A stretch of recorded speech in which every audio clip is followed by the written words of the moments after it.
The action I'm taking today will eliminate federal overreach, restore economic freedom, and allow our companies and our workers to thrive, compete, and succeed on a level playing field for the first time in a long time, fellas. It's been a long time. I am taking historic steps to lift the restrictions on American energy, to reverse government intrusion, and to cancel job-killing regulations. All right, that was President Trump speaking earlier today after keeping yet another campaign promise by signing a new energy independence executive order that will roll back the Obama administration's energy regulations. Here with reaction, the Environmental Protection Agency Administrator Scott Pruitt is with us. You know, hi, Sean. Sir, I have been saying for years we have all this natural gas and coal and oil underneath our feet, and we are begging countries that hate us for our energy, the lifeblood of our economy. Explain what this executive order will do and what it means for America's goal towards energy independence. Sean, what a great day at the EPA today. The President, as you indicated, came to our agency and signed an executive order, and how wonderful it was to see a collection of coal miners from across the country stand behind the President as he signed that executive order, because it was a message across the country that we're going to do exactly what you said, Sean. Make sure that we are good stewards of the natural resources that we've been blessed with as a country, but actually harvest and use those natural resources to bless the American people. And so it's a great day to make sure that we send a very pro-growth, pro-environment message, and that's what started today with the President's executive order.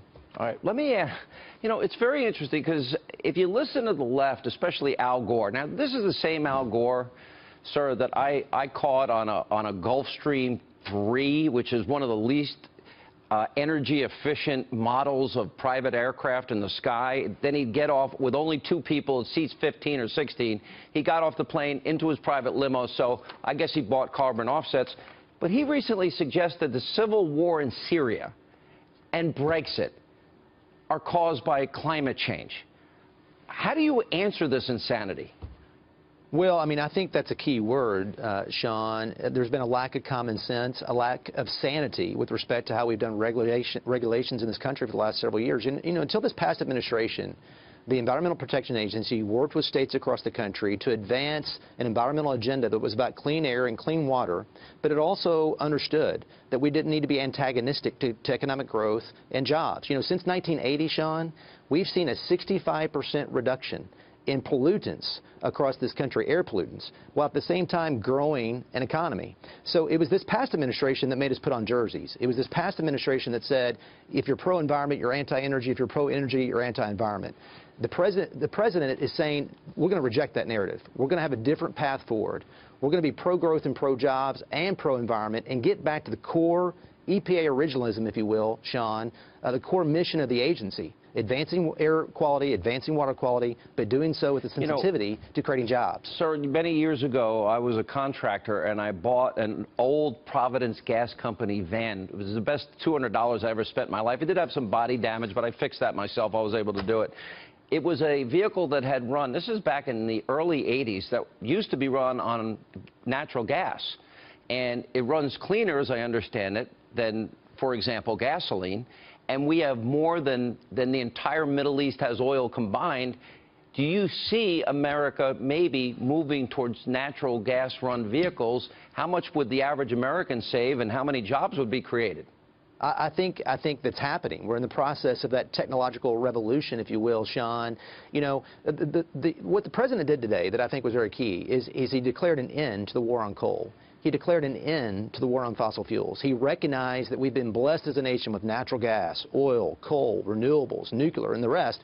And we're going to make sure that we use all forms of energy to generate electricity so that we can grow our manufacturing base. But as you indicated, Sean, giving consumers the option, you know, with respect to fuel efficiency and choosing vehicles that are run on natural gas. But we need to have a focus, a renewed focus, you know, with hydraulic fracturing and horizontal drilling, making sure we take advantage of natural gas, but also the coal industry and the rest. The last administration picked winners and losers. Yeah, well, they did.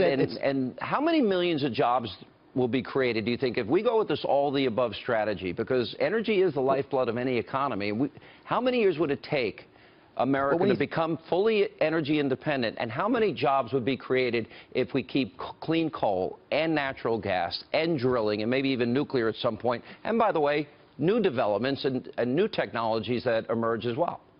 You know, when you think about it, Sean, the announcement last week with the Keystone Pipeline, you know, so what's great about what the president did today is it's going to unleash the American spirit with respect to energy innovation in the transportation network, in exploration and production. Can you guess how many millions of jobs might be created? You know, you can't. You know, the we really can't, because the manufacturing base is going to be reinvigorated. We're going to keep these jobs in this country. And again, the coal miners that were at the EPA today, as they heard the president speak, they were very emotional because their industry has been under assault for the last several years. And so for the first time in a long time, Sean, when you talk about optimism, there's optimism and hope that we're going to create jobs across all sectors of the economy because of what the president did today. Sir, this is a big day. It's a good day. I bet people won't pay as much attention. This may be probably the single biggest jumpstart to the economy up to date that the president did. A huge win. And you'll come under fire, but don't worry. I'm sure the civil war in Syria and Brexit is not a result of climate change. Thank you for being with us. Thanks, Sean.